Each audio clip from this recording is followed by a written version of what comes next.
I'm Billy S, welcome back to the channel. Today we're firing up the rage as we talk about the most annoying levels in each Soulsborne game. These are the zones where you think, I cannot be fucked with this, every time you go through them. I don't personally consider the most annoying levels to be the worst levels in a game, or the hardest levels, or vice versa, though I can concede sometimes there is a bit of an overlap, so hopefully my choices will be interesting. Let's jump right in. The most annoying level from each Soulsborne game, ranked. Let me know your most annoying level down below.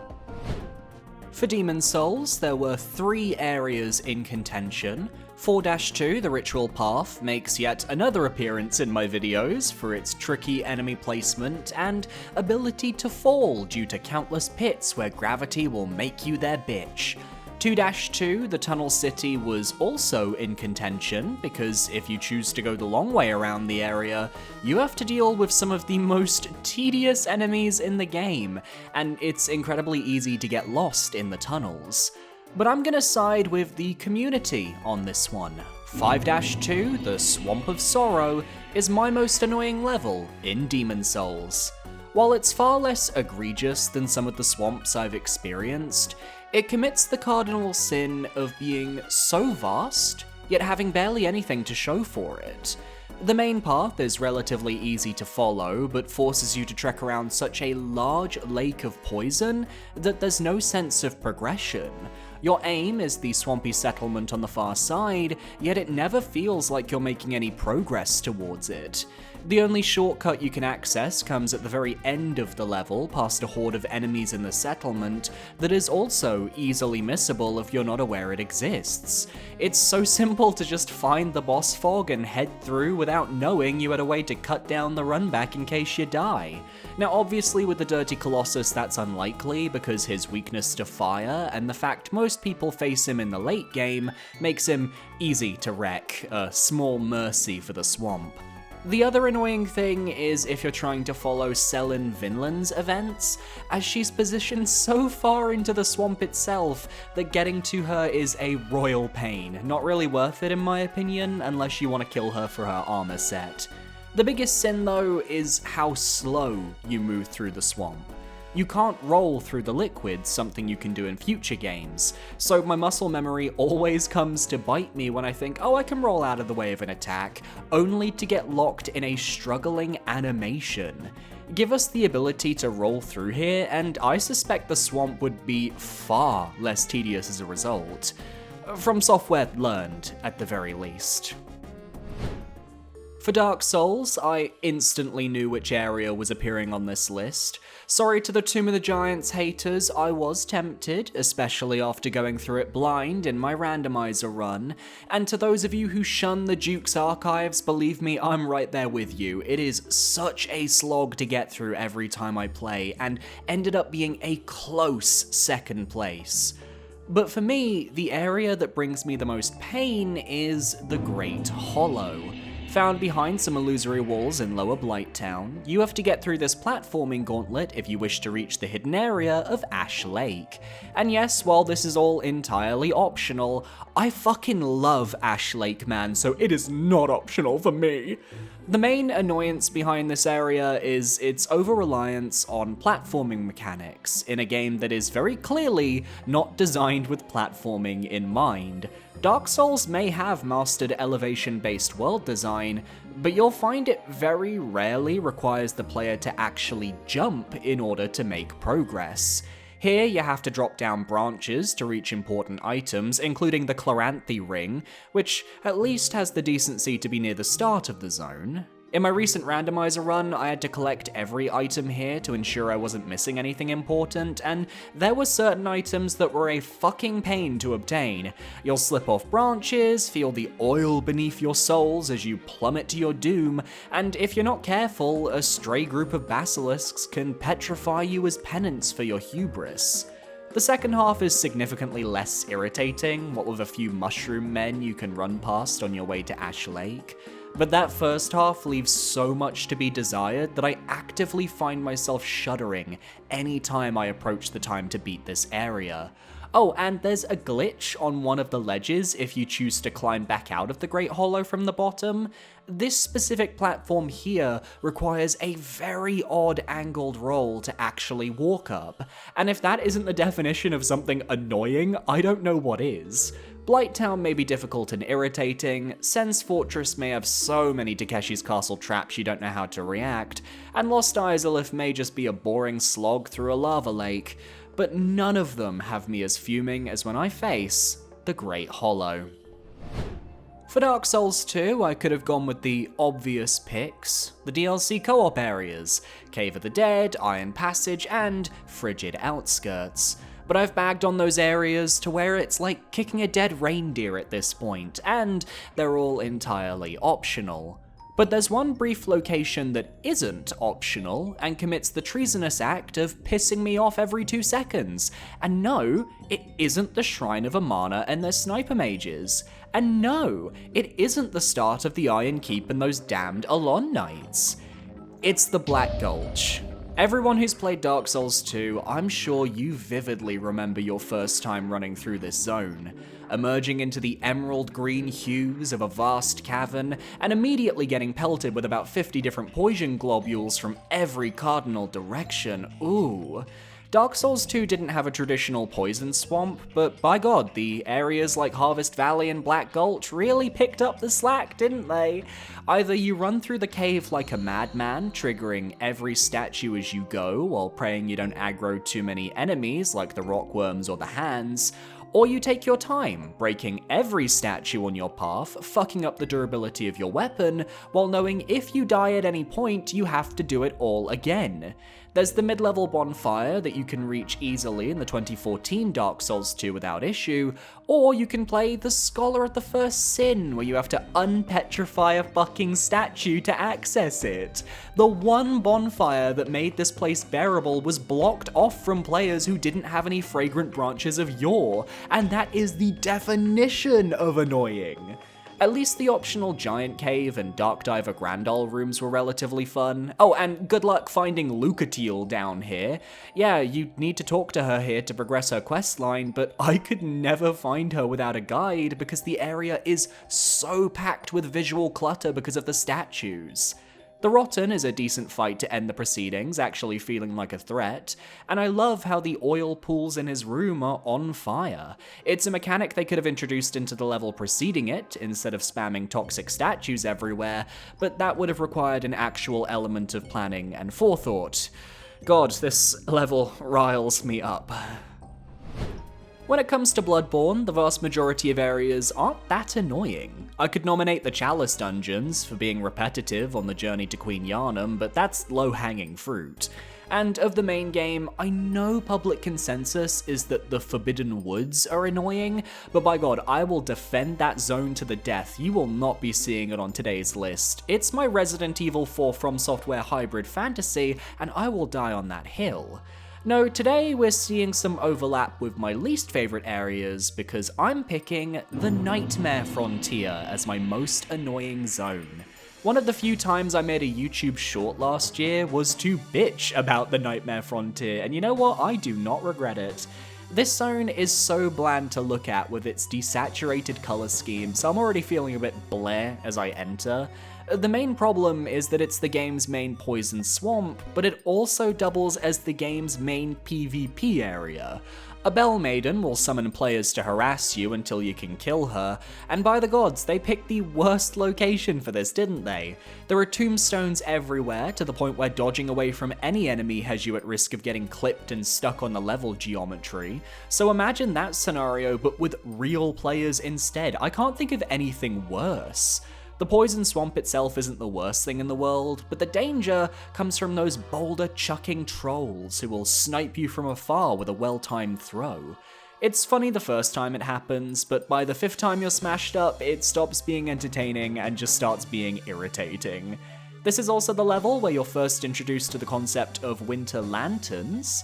While I don't hate these enemies as much as the rest of the community, I can't deny that getting sniped by the winter lantern on the cliffs right before you reach the shortcut elevator is a painful experience, and I wouldn't wish it on my worst enemies. At least the boss Amygdala is a ton of fun and a great way to remind me of why I actually love Bloodborne, because the Nightmare Frontier certainly is trying its best to remind me why I don't. Damn, these levels are annoying. But you know what's more annoying than that? The fact that we haven't reached 30,000 subscribers on the channel. We're trying to reach that goal by the end of the year, and if you enjoy my videos and you want to support the channel, consider parrying that subscribe button right there so we can stay up to date on all of my future videos. Or you can go the extra mile and become a channel member. It's $4.99, it gets you early access to future videos, it gets you a shout out in the description and at the end of videos as well, and then maybe some extra special Let's Play perks coming very soon. So keep an ear out. Back to the video. For Dark Souls 3, I had a couple of potential choices. My hottest take was Cathedral of the Deep, because while it's a well-made area with some of the best level design in the game and a real sense of progression as you explore, it's just so off the beaten path. Dark Souls 3 is an inherently linear experience compared to the rest of the series, so having to always take the detour before Farron Keep, thus keeping me trapped in this endless hell that is Dark Souls 3's early game just to get the doll so I can enter Irithyll, it annoys me. Smoldering Lake was also an option, discovering that the intended way to explore the zone was to have the ballista destroy the destructible floor in the center of the lake, as opposed to just running past the sandworm like everybody does, was eye-opening to me. But ultimately, if you're just here for the boss, you can reach him so quickly this area is barely a blip on the radar. I think it would have been criminal for me if I didn't pick Irithyll Dungeon for this spot, because there is no mechanic in Soulsborne, aside from maybe Curse or Deathblight, that annoys me like the Irithyll Jailer's ability to reduce your HP bar. They wanted to make a reference to the Tower of Latria from Demon Souls with this area, with the progression requiring keys and a lot of careful exploration to get through, but completely missed on what made that level so impactful in the first place. Any portion involving the jailers is just so unenjoyable because you're at risk of having your health reduced, and you'll have to spend multiple Estus flasks to fix it when the effect wears off. The first half is fine for the most part, as the jailers are staggered and you can often see them before they see you, but whoever designed the lower room with the roller disco at the fuckers is insane. You may want to explore this room to check for optional cells for items, or to chat with Carla, but instead you just sprint through because the thought of fighting half a dozen jailers in quick succession is disturbing to say the least. I do like the part of the zone with the giant you can kill, and the dead end that ambushes you with basilisks is cool too. The wailing corpses are a fun mechanic, sometimes creatures will just screech and it's up to you whether you jump out of your skin or not. This area had so much potential put into it, and I'm just annoyed that they failed to realize it, while also creating one of the most annoying mechanics in any Souls game, and I am so grateful it has never made a comeback. For Sekiro, Shadows Die Twice, I didn't need to think too hard about this entry. I really like the level design of this game, to the point where almost every area has a redeeming quality, despite the fact that most of the time you'll be running past every enemy except the mini-bosses without a care in the world. Then there's the revisit to the Hirata estate. Found near the end of the game after following a small quest line involving Emma and the sculptor, you return to the Hirata estate memory so you can defeat your father and claim the In Bloom variant of the aromatic flower. In this revisit, the inner courtyard of the Hirata estate is overrun with agents from the Interior Ministry, which makes rushing through the area a real pain. You'll almost always aggro one or two of these lone shadows, which slows down your progress significantly. Then you get to have a rematch with Juzo the Drunkard, only this time he's also shadowed by a lone shadow mini-boss who is extremely aggressive, creating this Ornstein and Smo style pairing that I just couldn't figure out for the life of me. I already really dislike Juzo's original encounter, so the idea of doing it again, but against a stronger variant, was like nails on a chalkboard. Sekiro's combat is miserable the moment you're forced to face multiple foes at the same time, and combined with a few archers around the arena getting ready to snipe you and a few weak melee grunts who'll happily get in the way if you let them, and you have a concoction of an encounter that is just miserable from start to finish. This is such a shame, because the first half of Hirata Estate is fabulous. A brilliant build-up as you take on various grunts, gain new shinobi tools, and kill your way up the ladder to the main temple. But the revisit bringing back the worst parts of your first visit and forcing you to deal with them all over again, while extra tough lone shadows watch your every move, is just not my cup of tea. If it wasn't for Alfather's fight at the end, I'd genuinely skip this segment on every playthrough. No other level in the game remotely comes close to the level of irritation I felt here. None.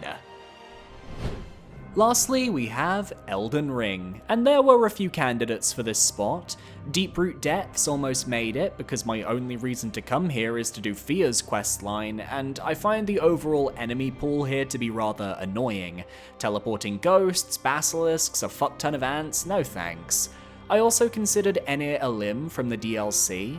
I've made no secret on this channel that I found the final legacy dungeon of Shadow of the Erdtree to be a real letdown, especially after coming off of the Shadow Keep with its insane scale and variety.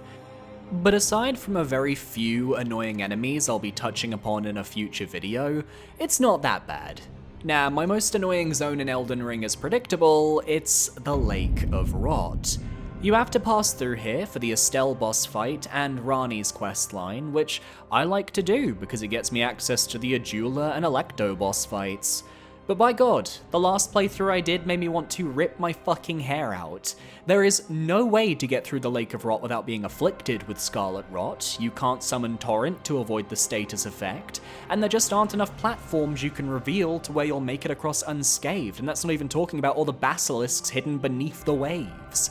It has the worst boss in the game, the Dragonkin Soldier, amidst the rot, which made my life a living hell, and it leads into the Grand Cloister Zone, where the Kindred of Rot enemies continue to make my life a living hell. The Pest Threads are some of my least favourite projectiles to deal with in-game, and I have to play so carefully to avoid getting killed before reaching the coffin. And don't even get me started on that ulcerated tree spirit in the Rot River, who in their right mind would consider killing him for a golden seed. You can get them down at your local Tesco's for cheap.